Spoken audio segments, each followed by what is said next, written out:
بسم الله الرحمن الرحیم. خوږو دکاندارانو ورونو ډېر په عاجزۍ باندې یو خواست کوم، او هغه دا چې کوم د کریانې دکانداران دي، کوم هولسیلران دي، خصوصا چې د حکومت د طرف نه د غوړو ریټ کم شو، 400 روپو ته تقریبا ریټ راغی. نو دا په دې تیرو 4 کالو کې په لومړني ځل باندې د غریب ولس او د غریبو عوامو چې کوم د خوشخبرۍ اعلان واورېده. نو مخکې په حکومت ظالمو او اوس په چې کوم دی، نو مثال خبره دا هولسیلرانو دا چې کوم غټ ډیلران دي، دا په خدای پاک چې کوم دی نو ظالمان کړل، او هغه په داسې چې لکه 400 روپو ته ریټ راغی، خو اوس هم په مارکیټ کې 480 410 480 روپۍ د غوړو ریټ چلیږي. او چې دکاندارانو حضراتو ته خبرو کې چې لکه دا تاسو څه کوئ که نه، نو وایي یاره ما سره زور سټاک دی. نو عجیبه خبره خو دا ده چې داسې کسان، داسې ډیلران چې هغوی سره په ټرکونو مال په زرګونو کاټنه غوړي چې کوم دی نو هغوی سره پراته وي، خو چې کله ریټ اوچت شي نو هغوی په سکندونو کې هغه ریټ اوچت کړي. او چې اوس ریټ راپرېوته نو اوس وایي چې یاره موږ سره دا زوړ سټاک دی. نو د خدای بندیانو الله نه ویرېږئ. ګوره د دې ټول هر څه تپوس کولو والا یو بره یو ذات شته، او هغه ذات نه ویرېږئ. د دې بدلې به چې کوم دی نو مثال خبره د دې بدل به د عوامو بدل به د خدای پاک چې کوم دی نو بیا واخلي.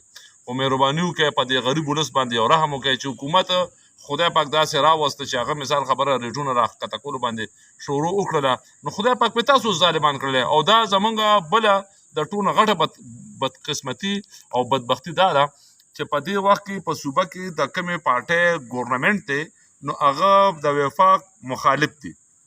ګینې په پنجاب، په صوبه سند، په صوبه بلوچستان کې ریټونه سټیبل شو، راښکته شو.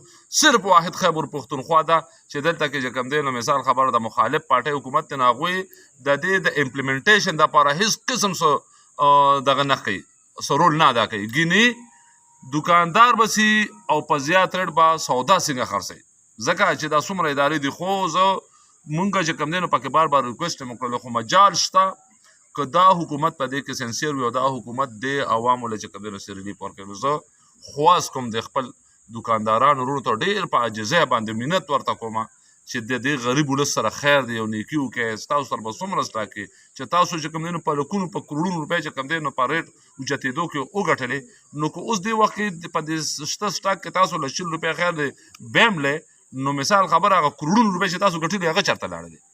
نو ډېره مهرباني به خواست کوم په منت باندې وایم چې دا ریټونه سټیبل کړئ. 400 روپۍ 400 روپۍ د غوړو ریټ دی په دې وخت کې، نو په دقه 400 روپۍ باندې چې کوم دی نو خرڅوئ. ستاسو به ډېره ډېره مهرباني وي، او موږ به دعا